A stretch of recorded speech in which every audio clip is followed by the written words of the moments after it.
룻기서는 구약 성경의 순서로 보면 8번째 책입니다. 이 8이라고 하는 숫자는 시작인 1부터 시작해서 완성의 7을 마치고 다시 출발한다는 의미가 이 8이라고 하는 숫자의 개념입니다. 성경책의 순서를 보면 룻기서 앞에는 이 사사기가 있습니다. 그리고 룻기서 다음에 사무엘상이 있습니다. 결국은 사사시대에는 사람들이 소견에 오른 대로 살았습니다. 하나님의 통치를 따르지 않았습니다. 이것이 사사기의 결론입니다. 무정부 상태입니다. 리더가 없습니다. 방향이 없습니다. 그래서 지도자든 백성이든 누구나 다 각기 자기의 소견에 오른 대로 살았다. 이것이 사사기의 마지막 결론입니다. 여러분, 리더가 없는데, 방향이 없는데 소견에 오른 대로 사는 사람들을 데리고 하나님의 왕국을 세울 수 없습니다. 오합지졸입니다. 자기 좋은 대로 삽니다. 그런 사람들을 모아서 어떻게 하나님의 왕국을 세울 수가 있겠습니까? 그래서 하나님께서 전략을 바꾸셨어요. 너나 할 것 없이 다 자기 소견에 오른 대로 사는 그 한 가정의 사람을 선택하셨는데, 궁극적으로는 이방 여인 하나를 선택하게 됩니다. 여러분, 여기서 하나님의 냉엄한 질서에 대해서 놀라야 합니다. 언약의 백성이라고요? 모태신앙이라고요? 어림도 없습니다. 하나님의 통치를 따르지 않으면 하루아침에 내버립니다. 그리고는 전혀 상종하지 못할 모압이라는 이방 여인 하나를 불러다가 하나님의 왕국의 씨앗으로 심습니다. 이것이 바로 사사기와 하나님 왕국의 출발이 이루어지는 사무엘상 중간에 룻기서가 차지하고 있는 가치입니다. 우리가 성경을 배우고 묵상을 할 때, 여러분, 내가 어떻게 해서 복이나 받을까? 우리 집이 어떻게 형통할까? 이런 면에 초점을 가지고 노하우를 가지고 성경을 읽기 시작하면 이 성경은 미신책이 됩니다. 미신. 토정 비결 같은 아주 격이 떨어지는 하나님의 말씀을 변질시켜버리고 자기 욕심의 책으로 바꿔버리는 경향이 있습니다. 여러분, 성경을 이용하려고 하지 말고 내가 성경 안으로 들어가야 합니다. 들어가야 돼. 내가 오늘 이 성경의 시대 속에 어느 시대에 속해 있는가? 나의 역할은 무엇인가? 나를 통해서 앞으로 하나님의 구원의 왕국이 어떻게 이루어져 갈 것인가에 대한 이 구속사의 바른 안목이 우리가 성경을 대하고 하나님을 따르는 성도의 기본적인 자세가 되어야 됩니다. 우리는 다 허물과 죄로 죽었던 이 사사시대 백성들처럼 믿는다고 하면서도 자기 소견대로 따라 살아요. 뭐 성도라고 해서 별 다를 거 없어요. 정기적으로 예배는 가면서도 아마 이 시간도 딴 생각하고 있을런지도 모르지요. 예배가 끝나고 돌아가는 삶의 현장에서 과연 내가 정말 하나님의 소견으로 사는가, 내 소견으로 사는가, 우리는 시도 때도 없이 냉철하게 우리를 감독하고 살펴야 될 줄로 압니다. 살기 어려운 한국을 떠나서 아메리칸 드림을 쫓아온 우리 이민자들입니다. 베들레헴 땅에 흉년이 들었다고 있는 재산 다 정리해가지고 모압 땅으로 이민 간 나오미 부부하고 입장이 다를 것이 없어요. 그런데 이민 생활 10여 년 하면서 나오미의 가정에 찾아왔던 결론은 무엇입니까? 참으로 말할 수 없는 인간적인 비극, 절망, 패배, 절감을 할 수밖에 없는 현실을 맞게 됐습니다. 그래서 인생의 행복은, 불행은 기준이 어디에 있는가? 바른 선택에 있다. 선택은 운명을 만든다. 지난 시간에 설교의 제목이었고 내용이었습니다. 사람들은 누구나 다 선택을 잘못하는 경우가 허다합니다. 하나님의 백성들에게도 흉년이 찾아와요. 경제적인 흉년, 신체적인 건강의 흉년, 심지어는 영적인 흉년을 만나기도 합니다. 앉아서 당할 수는 없지요. 그 흉년을 대처해야 됩니다. 어떻게 해결할 것인가? 선택해야 됩니다. 선택의 절대 기준이 무엇입니까? 내 뜻이 아닙니다. 내가 선택하고 결정하는 것이 아니라 하나님의 기준이 뭐냐, 하나님의 선택의 기준이 무엇인가를 먼저 물었어야 합니다. 왜냐하면 육신의 생각은 사망이기 때문에 그렇습니다. 아브라함도 가나안 땅에 살면서 흉년을 만났습니다. 아브라함도 애굽을 선택해서 애굽에 내려갔습니다. 실수했어요. 마음대로 애굽에 내려갔던 아브라함의 현장이 어떻게 됐습니까? 자기 아내 사라를 애굽 왕에게 빼앗겨 버렸습니다. 선택은 운명을 결정해요. 크리스찬들도 크고 작은 일에 선택할 때 절대 기준이 무엇입니까? 눈앞에 보이는 환경입니까? 보이지 않으나 하나님의 뜻을 기준으로 삼습니까? 나오미 부부는 보이지 않는 하나님의 뜻보다 자신들의 눈앞에 펼쳐진 환경에서 선택했고 그 행동했고 결정한 결과 그야말로 나오미라는 기쁨의 이름, 희락의 나오미 이름을 잃어버리고 쓰디쓴 패배의 절망에 잔 마라의 인생을 맞게 되었습니다. 여러분, 어떻게 하면 희락, 기쁨을 회복하고 나오미라는 이름을 평생 가지고 그야말로 잘 살 수 있을까? 어떻게 패배의 마라의 인생을 기쁨의 나오미의 인생으로 바꿀 수 있을까? 이것이 오늘 우리가 묵상하려는 본론입니다. 첫째는요, 잃은 것보다는 남은 것에 족하게 여겨야 됩니다. 잃은 것보다 남은 것을 족하게 여겨야 돼요. 남편 잃었습니다. 두 아들 잃어버렸습니다. 이건 보통 사람들이 경험할 수 없는 일이지요. 장기적으로 볼 때는 다 경험할 수 있지만 삽시간에. 그런데 나오미는 남편 잃고 두 아들을 잃어버렸을 때 어떻게 대처했을까요? 무엇이 달라졌을까요? 사라진 사람보다 남은 사람에게 시각을 갖게 된 거예요. 여러분 3절을 보십시오. 3절을 보시면 이렇게 돼 있어요. 나오미의 남편 엘리멜렉이 죽고, 여러분 남편을 잃어버린 아내들의 심정은 경험한 자에는 모릅니다. 얼마나 절망일까요? 얼마나 하늘이 무너진 만한 그 정말 눈앞이 캄캄한 일을 만났습니까? 그런데 그때에 나오미와 그의 두 아들이 남았으며, 우리가 여기서 배우고 조심할 것이 있어요. 여러분 가운데 남편을 혹시 잃었습니까? 아니면 아들을 잃었습니까? 재산을 잃었습니까? 건강을 잃었습니까? 잃어버린 것에게 묶이지 말고 여기 남아있는 두 아들들을 보아. 그런데 그 두 아들들이 또 죽었습니다. 5절을 보십시오. 말론과 기론 두 사람이 죽고 그 여인은 두 아들과 남편의 뒤에 남았더라. 남편도 사라지고 두 아들도 사라졌지만 나오미는 자신이 뒤에 남아있지 않습니까?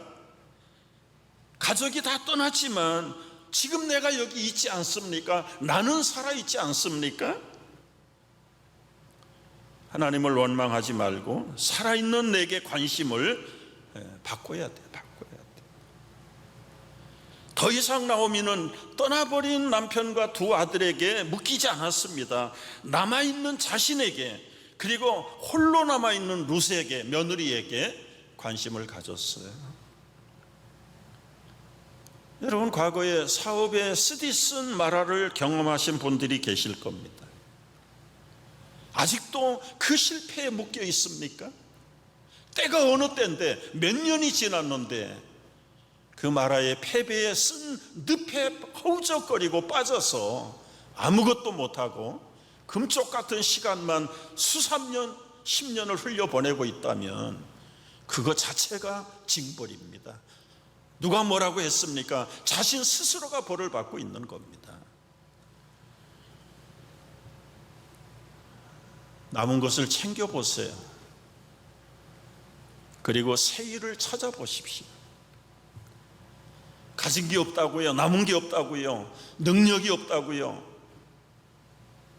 그거 자체가, 그런 생각하는 자체가 망조입니다. 망조.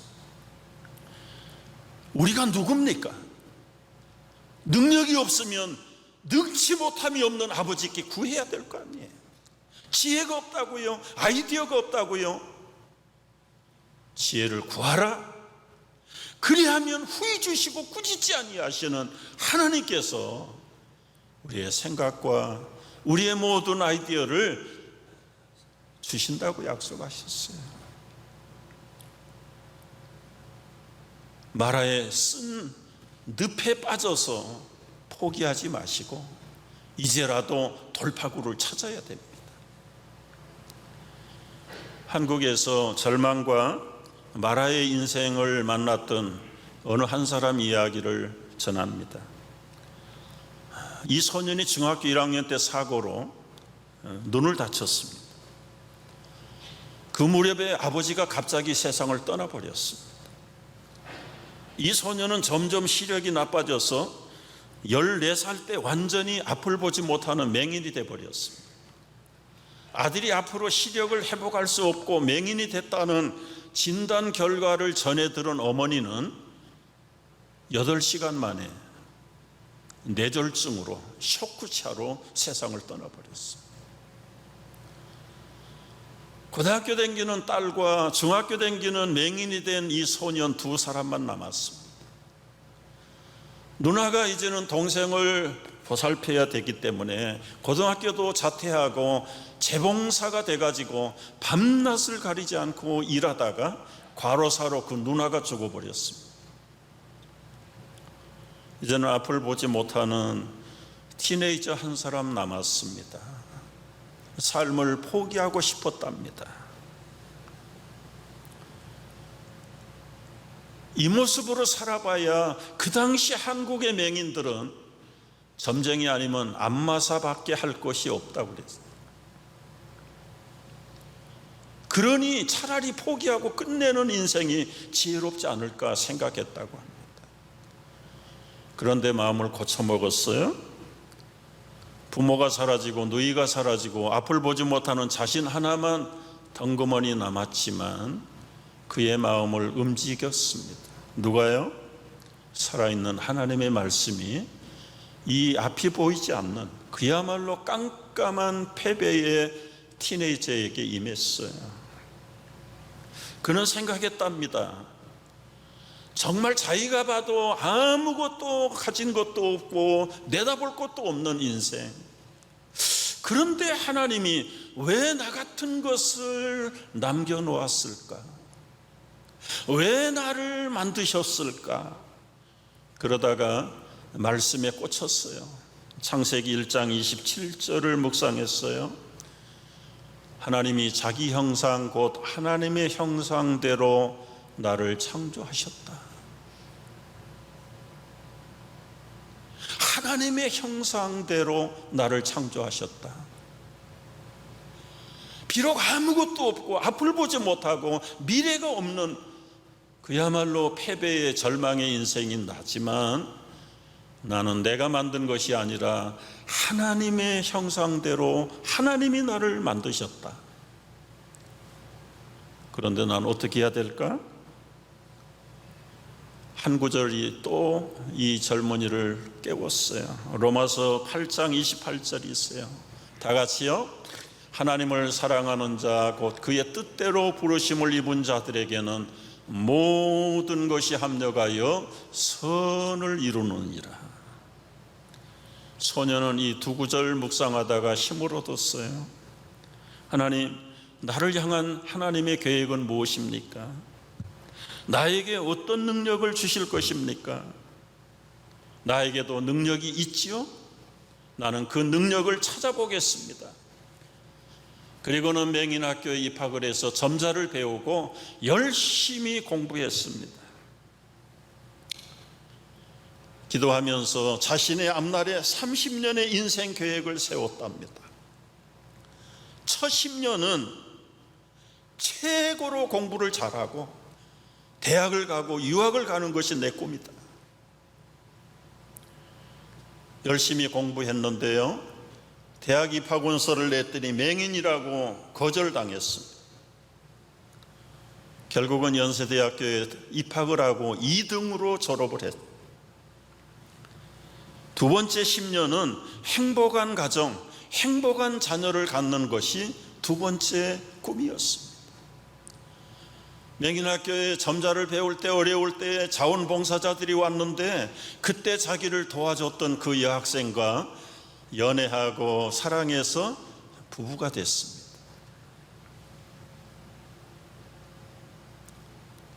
이제는 한 사람의 기도가 아니라 두 사람의 기도가 합해서 이 앞을 보지 못하는 젊은 청년은 피츠버그 대학에 와서 교육학 박사 학위를 받습니다. 이제 마지막 30년은 하나님의 영광을 위해서 살아야 되겠다. 2001년부터 2009년까지 조지 부시 대통령의 부름을 받아서 국무부의 국가장애위원회 정책분과위원장, 이건 차관보입니다. 차관. 맹인으로서, 외국인 출신의 맹인으로서 가장 최고의 위치에 올라간 사람 누굽니까? 닥터 강영우입니다. 너무 유명한 분이죠. 이분이 2012년 68세로 암으로 세상을 떠났습니다. 떠나기 전에 자기 재산을 다 정리해서 장학기금으로 바치고 갔습니다. 살아생전에 미국뿐만 아니라 세계 곳곳을 다니면서 하나님의 복음, 나를 향하신 하나님의 계획을 보라 간증했어요. 책도 출판하고. 여러분, 아무것도 없이 다 패배하고 절망 가운데 빠진 마라 인생을 변화시켜서 그야말로 기쁨과 희락의 나오미 인생으로 변화시키는 그분이 누구신가? 하나님이세요. 믿으십니까? 여러분, 당대에서 끝난 게 아니더라고요. 그의 두 아들들 기도했지요. 행복한 결혼, 행복한 자녀, 가정. 기도의 응답대로 그 두 아들들이, 큰아들은 아버지 눈을 못 본 곳에 한을 품고 안과 의사가 됐는데 미국 안과의사협회 회장을 36살 때 회장을 해요. 보통 회장하면 50, 60대가 돼야 30대 새파란 젊은 나이에 미국 안과협회 회장을 역임하고 지금도 안과의사로.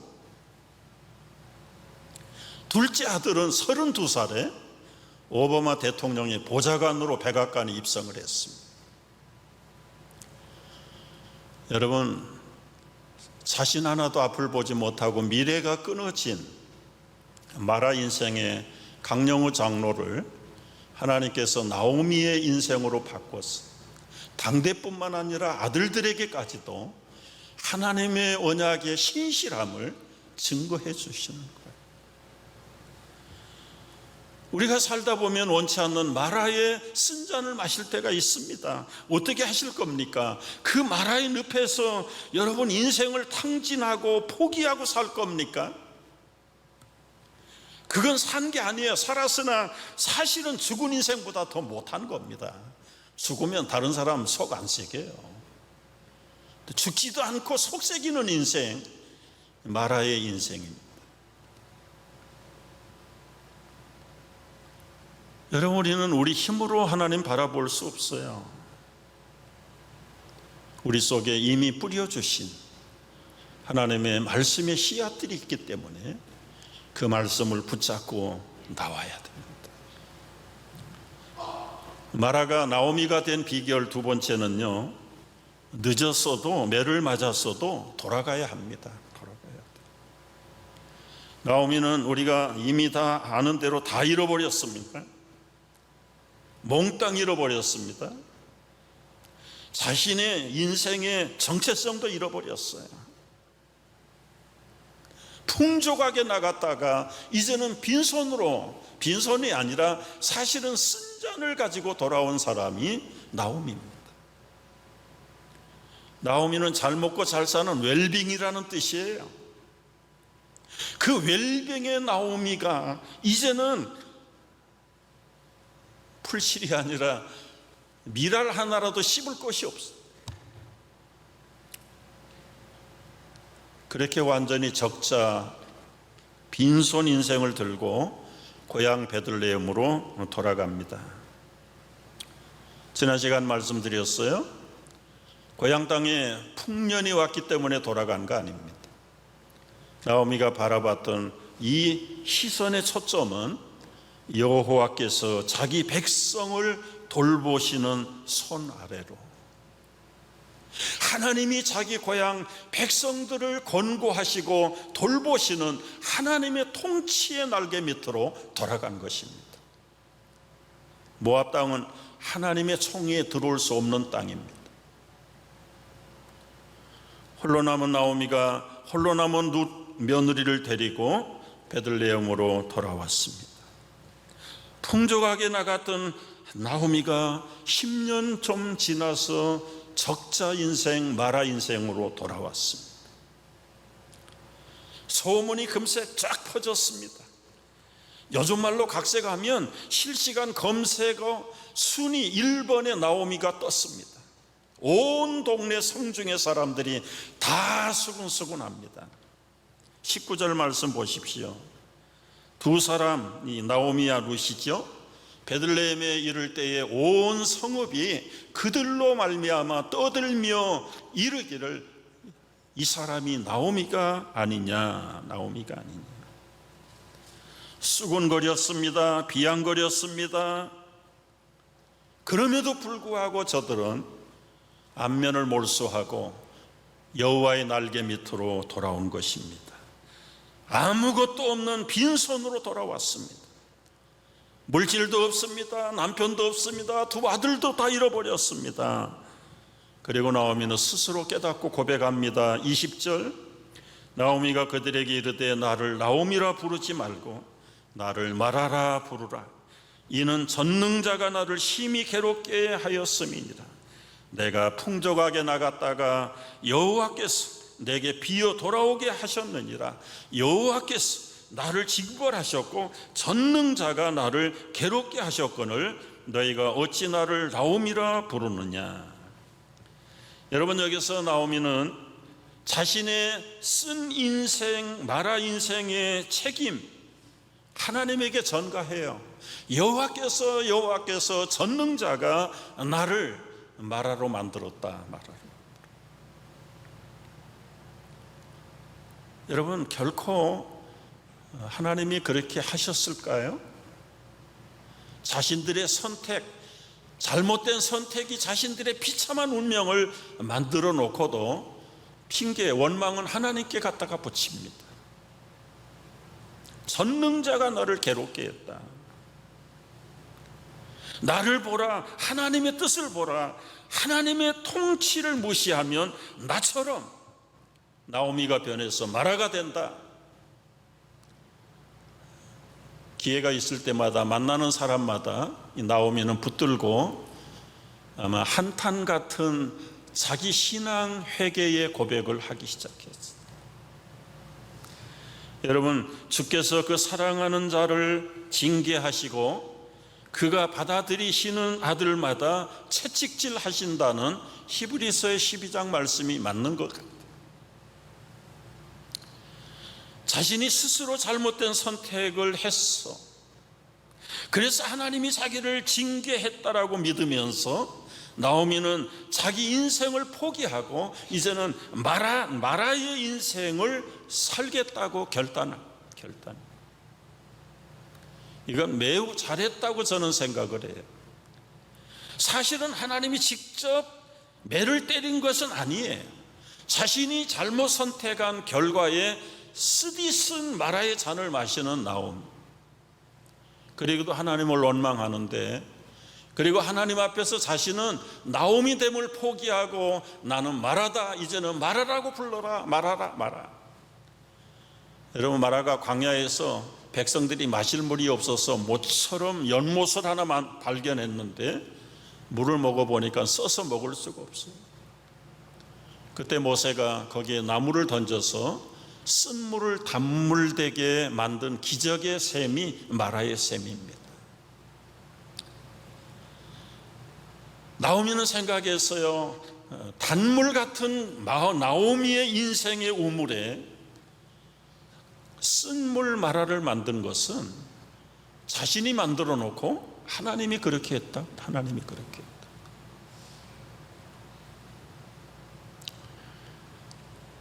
여러분, 이것은 뒤집어 보면 하나님을 원망하고 자기 책임 회피를 한 것이 아니라 사실은 자기의 쓰디쓴 인생 고백을 통해서 회개하는 겁니다. 회개. 하나님 앞에 회개하고 자신 앞에 회개하고 만나는 고향 사람들마다 나처럼 살면 나처럼 된다.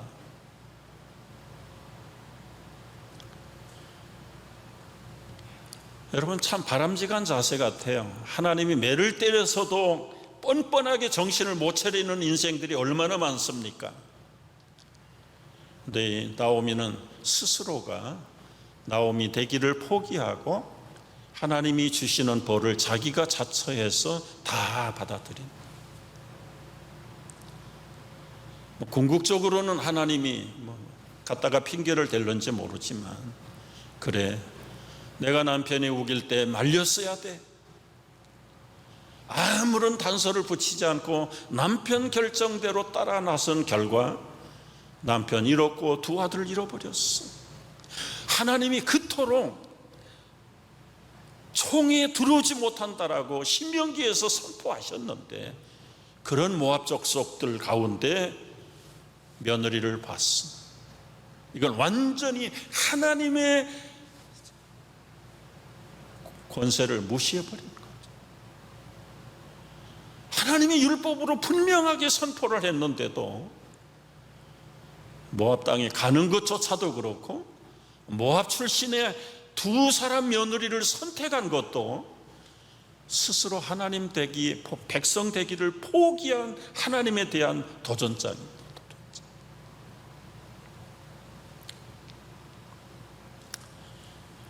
이 모든 것은 다 하나님께 원망을 돌리지만 결과적으로는 나처럼 살지 말라. 나는 이제는 평생 나오미가 아니라 마라로 산다. 마라로. 이건 정말 속사람이 하나님께로 돌아왔다는 증거입니다. 나오미가 기쁨과 희락의 나오미로 인정을 받아요. 여러분, 하나님은 한 번도 나오미를 마라라고 불러본 적 없어. 룻기스를 찾아보십시오. 자기 스스로가 마라라고 불렀지, 하나님은 끝까지 나오미로 불러요. 끝까지 나오미로 불러요. 이게 하나님의 끝없는 사랑이죠. 22절 말씀을 보십시오. 돌아온 나오미를 위해서 하나님이 인정하시고 예비하신 증거가 무엇입니까? 나오미 22절, 나오미가 모압 지방에서 며느리 모압 여인 룻과 함께 돌아왔는데 그들이 보리 추수 시작할 때에 베들레헴에 이르렀더라. 여러분, 우연이라고 보십니까?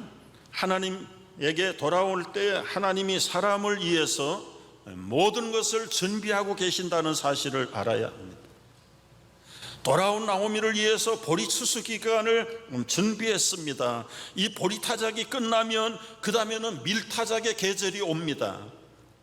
밀타작을 통해서 보아스를 준비해 주었습니다. 여러분, 절대로 우연이 없어요.